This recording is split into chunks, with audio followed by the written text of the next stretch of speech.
নমস্কার বন্ধুরা, ঝিনুক ব্লগে স্বাগত সবাইকে।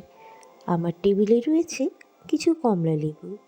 এটি শীতকালের একটি বিশেষ ফল। এটি আমার খুব প্রিয় ফল। কমলা লেবুতে ভিটামিন সি রয়েছে, যা আমাদের ত্বকের উজ্জ্বলতা আনে আর আমাদের শরীরকে ভালো রাখে, হাড় মজবুত করে, রক্ত স্বল্পতা দূর করে, ওজন নিয়ন্ত্রণে সাহায্য করে, বদহজম দূর করে, আরও অনেক কিছু। তবে যাদের অ্যাসিডিটি রয়েছে তাদের এটাকে একটু এড়িয়ে চলাই ভালো। কমলা লেবু শীতকালে রোদে বসে না খেলে হয়, তাই প্রত্যেক দিন দুপুরবেলায় একটা যদি কমলা লেবু খাওয়া যায় তাহলে শরীরের পক্ষে খুব উপকারী। তা আমি বেশ কিছু কমলা লেবু কিনে নিয়েছি।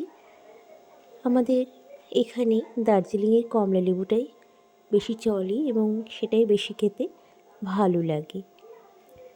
তো আজকে আমি একটা কমলা লেবু নিয়ে চলে এসেছি ছাদে। একটু রোদও উঠেছে, তো বেশ ভালোই লাগবে কমলা লেবুটা খেতে।